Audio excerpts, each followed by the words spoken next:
Hi. We're going a bit old school on the channel today, and I don't just mean because I'm making videos again. Ha ha ha. No, we're doing something that I've done a couple of times before on the channel. We're weeding through my belongings. Now, those of you who've been around for a while will be highly aware I'm a bit of a hoarder. I like stuff. I love the aesthetic and the concepts of minimalism. I like the clean lines and natural materials of the Japandi style of interior design, that mixture of hygge and wabi-sabi. But that is in direct conflict with my love of things. I think my affection for hoarding, and it's not hoarding, it's not that extreme, but I think my affection for belongings is probably down to the whole moving extravaganza. Obviously, I've been in the rental system for my entire adult life, and that doesn't seem to be changing anytime soon. I really highly doubt that, well, unless I win that house in the Cotswolds. And when you have moved house as often as I have, you become very attached to your possessions because the walls change a lot, but your things don't. Or is it wherever I hang my hat? For me, it's wherever I put my cookbooks, that is my home. But it was all well and good when I was in a one-bedroom flat on my own. I'm now in a one-bedroom flat with an entire other person,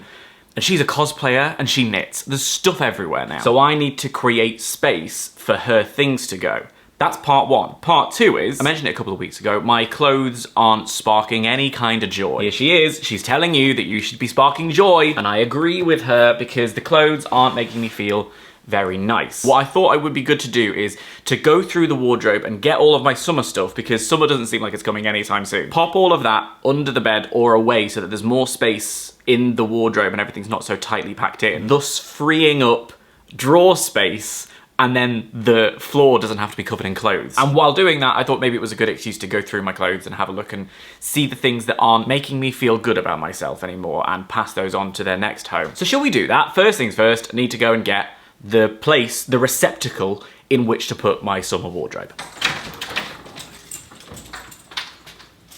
Right, so I went to IKEA and then I came home, set up the camera, went outside to do that bit. Because look, everyone likes a narrative, don't they? It's important. We're storytellers. I thought I might vlog my experience over in IKEA today, but it was a hellhole. It was full to the brim, and here's the worst part. Families. What was it Kim Cattrall said that one time? I don't want to spend more than an hour in a situation where I'm not having fun.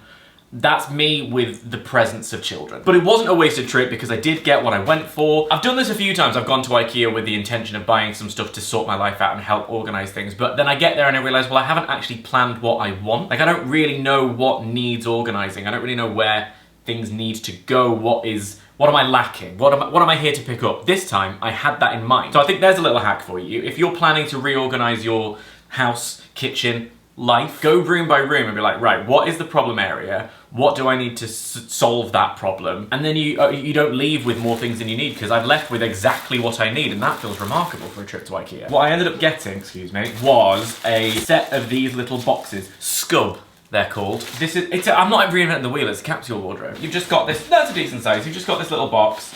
I'm gonna pop my clothes that I don't need until the summertime within it, and then zip it up, under the bed it goes. You could also do this with other things that's not helpful. All right, here we go. So, we have a multi-pronged attack. First call of action is to get rid of all of the summer things. Lovely, lovely, lovely, lovely! All right, so I did think about keeping some of these out for a minute. I mean, where is this one, for instance? Oh, I love this shirt, and it's not as floaty as the other ones, so it's very good for if there's like a special smart casual occasion. It's just that you can't just have them in a wardrobe for the one occasion you're going to use them over the next several months. So instead, I'm going to take these, KonMari the ever-living shit out of them, plonk them in here, and slide them under the bed. Isn't it wonderful when I say the thing, and then there's a video of me doing that thing? Wow. Can you believe how that happened? I have two suits. One of them is from when I was best man at my friend's wedding that ain't going anywhere. This one is from when I went to the BAFTAs. Not when I was presenting at the BAFTAs. This was when I went with Hazel and I wore a camera on my head. Business on the bottom, party on the top. Now back then I was 26, and so this doesn't fit anymore. And here's where we enter the sort of double side of these clothes not sparking joy in me anymore. I can't get away from the body image question, and it's an incredibly sensitive topic, and it's one that I don't feel massively comfortable talking about because I know it has it's difficult for a lot of people. But if I want to love and appreciate food in the way that I do need to start exercising, because the older you get, this is the other thing, your body just changes. They don't tell you this when you're young. Your body's gonna change, and that's fine. It's just a thing that you have to accept. First of all, these trousers they don't fit, they'll never fit again. No matter what fitness journey I go on, I could become Chris Hemsworth and they'll never fit again. This, on the other hand, is a really handy blazer to have if I'm ever running out to an event and I need to just put on an element of smart. It will never, like, if I put it on now, I mean, am I about to put it on over a jumper and try and make a point? It still, like, fits like this. I'm not going to be able to tie it up, even if I was wearing a t-shirt, but it presents quite smart. It's a nice thing to have. I'm keeping it. These trousers, I bought once. They're the same size as all my other trousers, but they don't fit anymore, and it's making me cross, so they can go away. The first time I ever made a video like this, we made a point of talking about this particular top. It is from a shop called Metal Rooster in Camden, and I absolutely adore it. And I bought it because it looks like something that Peter Malark would wear in the Hunger Games. Team Peter for life, by the way. At the time of recording that video, I'd never had occasion to wear it, and it was £50, and I've just never worn it. Except I've found an occasion to wear it now. Ladies and gentlemen, I present to you the Drag Race UK Season 1 finale. Come through with your Demento look. Okay, so we're through the summer stuff, we're now into the knitwear, so this is stuff that I'll wear over the next few months, but some stuff that no longer sparks joy. Here is an example of something that I absolutely love. This is a wonderful colour, the sort of textured pattern of it is delightful, but it doesn't really fit anymore. It's an H&M Divided, and that's a recurring theme in my wardrobe. Do you remember when Divided was good? What happened? I love the length of it. I'm very into, like, long. I like the idea of, like, elongating my body, because I have quite short legs. I'm average height, I'm 5'10". I feel compacted in certain places, so if I can elongate myself, that's why I like to wear skinny jeans and boots, and this is quite long. That's the kind of style I like to go for. However, when I wear it these days, I can feel the seams. I never feel completely comfortable, if that makes sense.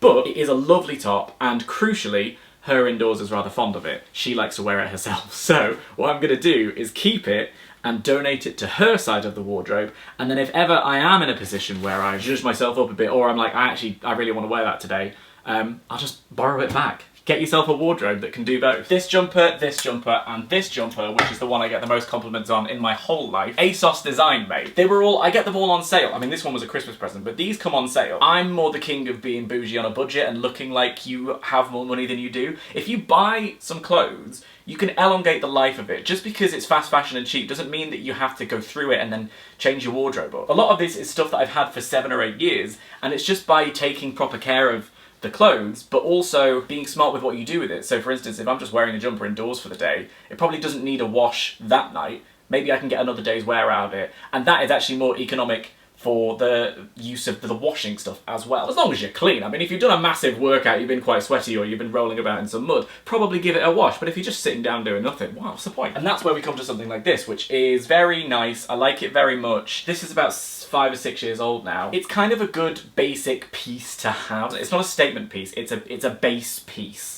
I'm making things up as I go along. A contrast to that is something like this, which is, it was a pyjama top, actually, but I just started to wear it as a jumper because it's, you know, it's wearable as a jumper. It doesn't make me feel good when I wear it, nor does it make me feel bad when I wear it. It does absolutely nothing for me. It is the opposite of spark joy. Thank you for your service. I love this, but I don't know how I feel about it in terms of the way it fits on my body now, because it's a bit short at the front and it can be a bit boxy, but it makes me happy enough that I don't want to get rid of it. Unlike this one, which really makes me quite sad. I think, first of all, its cut is too high. We have a whole meme about me wearing deep V's. The reason I like a lower cut top is because this part of my body is sort of my favourite, my collarbone. It makes me feel less bunched, and I have quite a round face, and as a result, often I can just feel like my head is sort of plonked on my body rather than naturally flowing. I know what I mean, and this does the opposite of what I want it to do for a number of reasons. First of all, the high neck, but second of all, the sort of gradient of the colours makes this feel like I'm constantly walking around like this, and then this is a blank void. It's just not, thank you for your service, but you didn't do what I thought you were gonna. This has the length that I like from a top. A lot of men's tops don't have, they sort of end about here. I like them to go further down. But the sort of, again, the balayage kind of colour doesn't really work for me. I don't think it suits my skin tone very well. I don't know. But also, it can ruffle up at the top and make me look like I've got pointy shoulders. And I really only wear it when I'm a bit stuck and there's nothing else to wear, so thank you very much. And I think, oh, that's just another jacket that yeah, that's her side of the wardrobe. So we've done very well there. Thank you very much for being here while I've been doing that. I feel like I've just put you on the end of my bed and nattered at you for a little while. But isn't that the vibe of the channel? I hope you've understood all of the things that I've been saying there. I really don't want to come across as preachy. I think I'm very aware of complicated relationships we have as a society with fitness and food and especially aesthetics and ideas and notions of beauty. And the only thing I want to encourage is for people to wear what feels good for them. I love this shirt. I feel great when I'm wearing it. So I want that for you as well. Those ones that are over there, they don't make me feel good when I wear them. I don't want to play into those beauty standards, but I like to feel nice. I think we all like to feel nice. I think there's a happy medium between rejecting them wholesale and playing around with pretty aesthetic things. We've literally always done that. When I was in Dublin, I was at the Archaeological Museum, and they literally had a whole collection of gold found in Ireland. We saw a shiny thing and we put it on ourselves for status. Like, that's human nature. We are not far away from magpies. We're complicated beings doing the best with what we have. Love you, love each other, be good to yourselves. Maybe we should all just be nudists. That might be fun.